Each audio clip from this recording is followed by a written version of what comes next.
President, as one who has taken some interest in the election of presidents, I want to congratulate you on your election to this high office. Mr. Secretary General, delegates to the United Nations, ladies and gentlemen, we meet again in the quest for peace. 24 months ago, when I last had the honor of addressing this body, the shadow of fear lay darkly across the world. The freedom of West Berlin, wars in immediate peril, agreement on a neutral Laos seemed remote. The mandate of the United Nations in the Congo was under fire.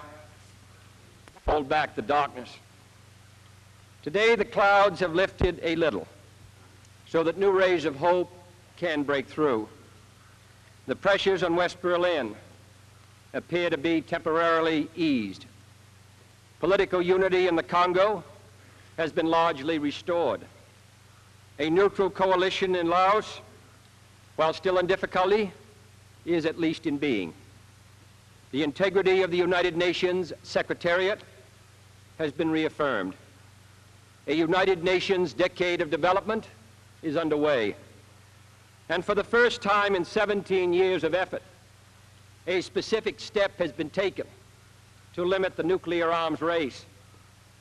I refer, of course, to the treaty to ban nuclear tests in the atmosphere, outer space, and underwater, concluded by the Soviet Union, the United Kingdom, and the United States, and already signed by nearly 100 countries. It has been hailed by people the world over who are thankful to be free from the fears of nuclear fallout. And I am confident that on next Tuesday at 10:30 o'clock in the morning, it will receive the overwhelming endorsement of the Senate of the United States.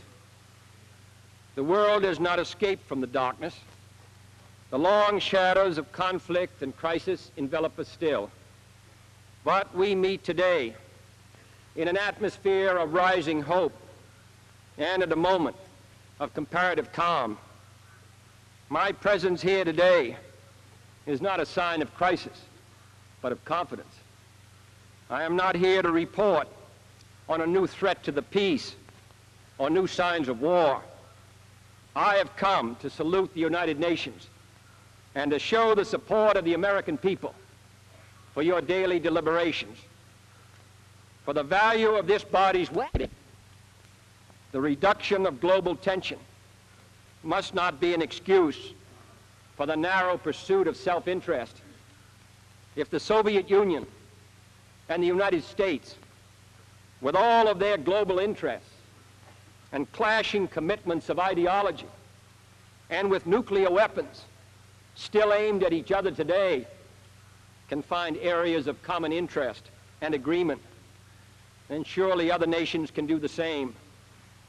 Nations caught in regional conflicts, in racial issues, or in the death throes of old colonialism.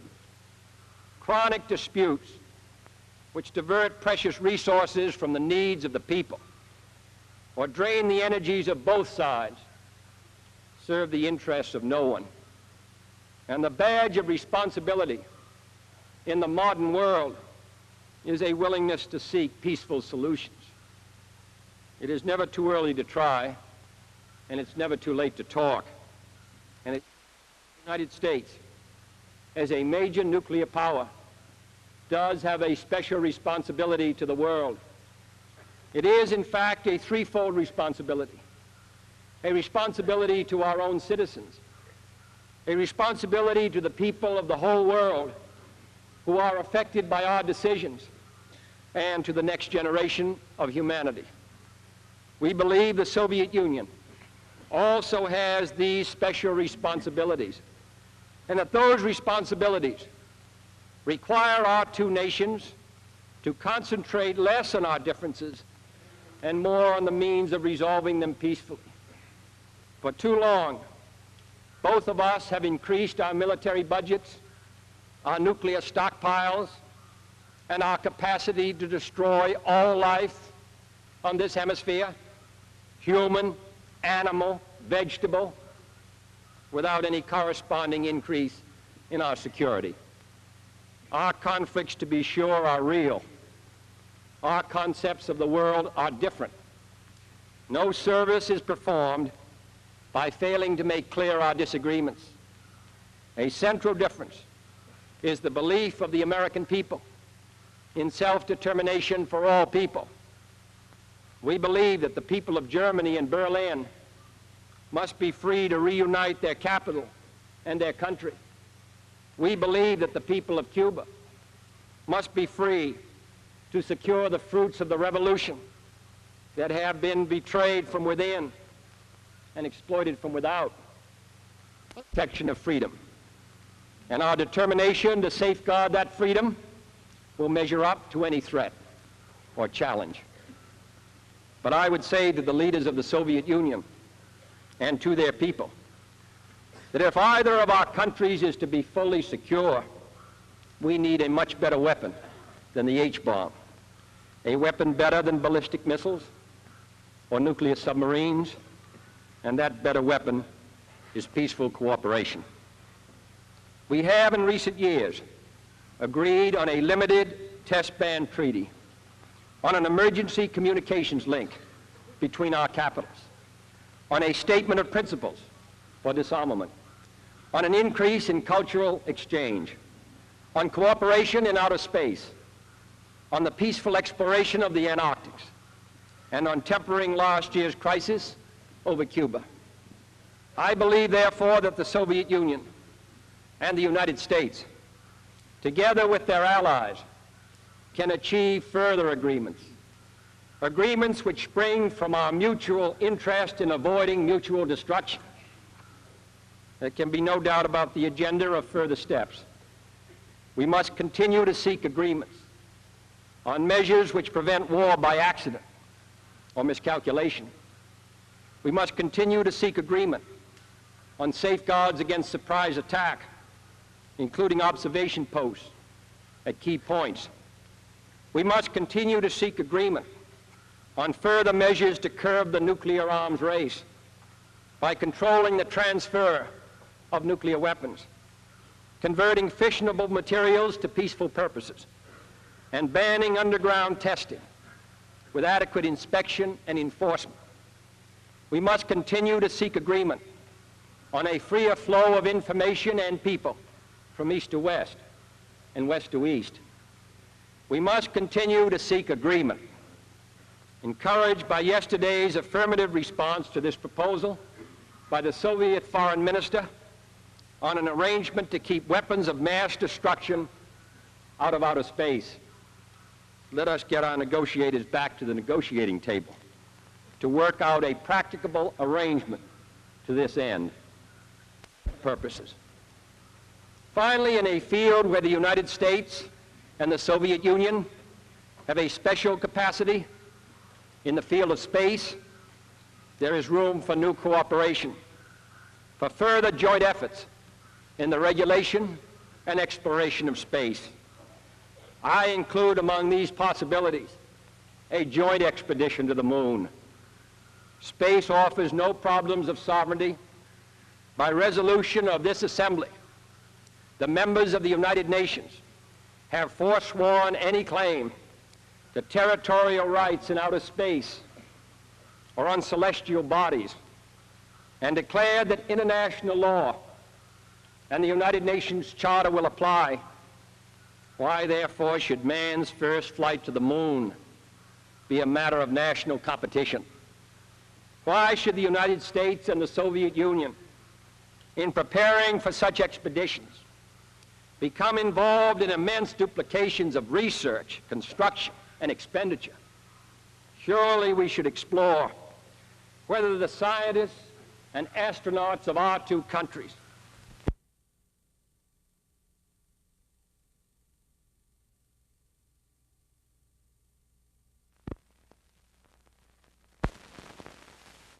stronger than error, and that freedom is more enduring than coercion. And in the contest for a better life, all the world can be a winner. The effort to improve the conditions of man, however, is not a task for the few. It is the task of all nations, acting alone, acting in groups, acting in the United Nations. For plague and pestilence and plunder and pollution, the hazards of nature and the hunger of children are the foes of every nation. Has man had such capacity to control his own environment, to end thirst and hunger, to conquer poverty and disease, to banish illiteracy and massive human misery? We have the power to make this the best generation of mankind in the history of the world, or to make it the last. The provision of development assistance by individual nations must go on, but the United Nations also must play a larger role in helping bring to all men the fruits of modern science and industry. A United Nations conference on this subject, held earlier this year at Geneva, opened new vistas for the developing countries. Next year, a United Nations conference on trade will consider the needs of these nations for new markets. And more than 4/5 of the entire United Nations system can be found today mobilizing the weapons of science and technology for the United Nations decade of development. But more can be done. A World Center for Health Communications under the World Health Organization could warn of epidemics and the adverse effects of certain drugs, as well as transmit the results of new experiments and new discoveries. Regional research centers could advance our common medical knowledge and train new scientists and doctors for new nations. A global system of satellites could provide communication and weather information for all corners of the earth. A worldwide program of conservation could protect the forest and wild game preserves now in danger of extinction for all time, improve the marine harvest of food from our oceans, and prevent the contamination of air and water by industrial as well as nuclear pollution. And finally, a worldwide program of farm productivity and food distribution, similar to our country's Food for Peace program, could now give every child the food he needs. But man does not live.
New efforts are needed if this Assembly's Declaration of Human Rights, now 15 years old, is to have full meaning. And new means should be found for promoting the free expression and trade of ideas through travel and communication and through increased exchanges of people and books and broadcasts. For as the world renounces the competition of weapons, competition in ideas must flourish. And that competition must be as full and as fair as possible.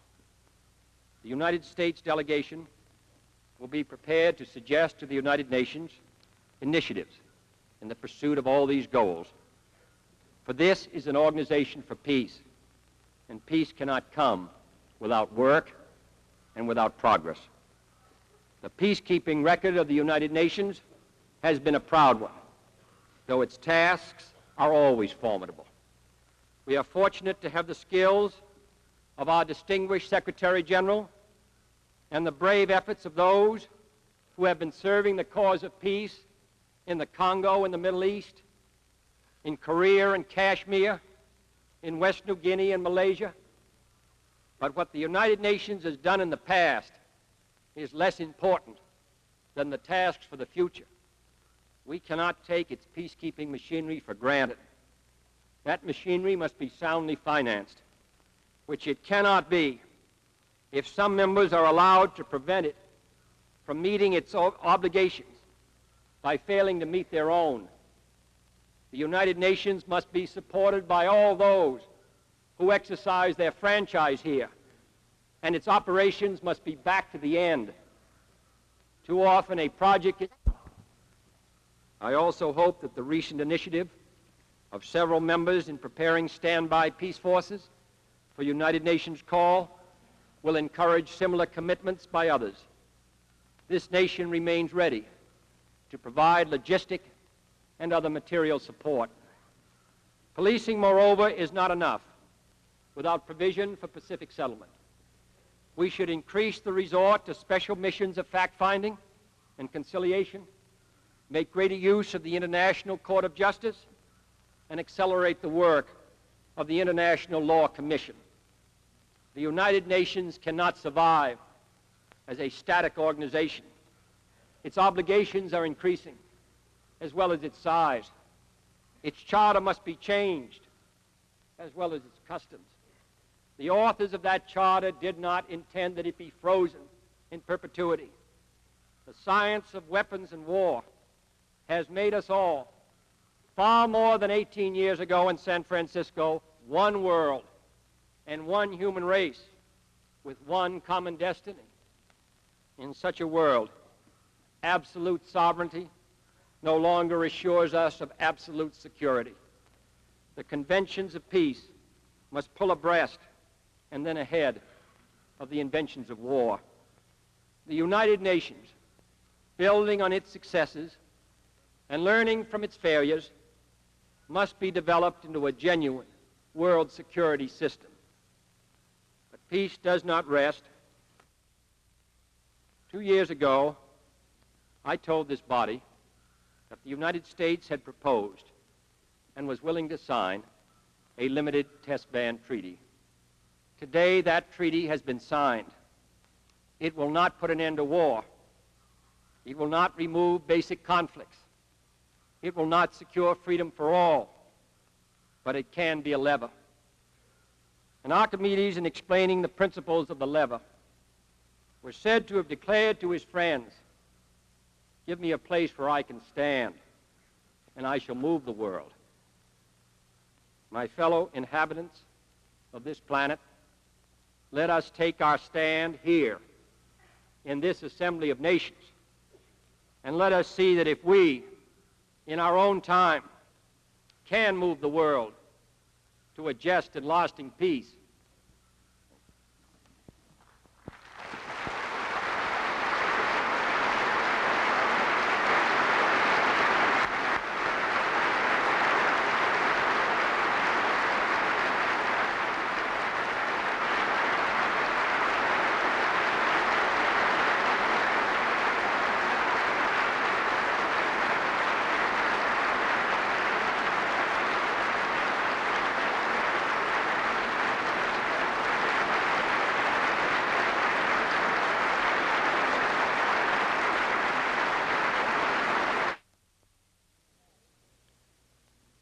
En nombre de la Asamblea General, deseo dar las gracias a Su Excelencia por las importantes palabras que acaba de dirigirnos.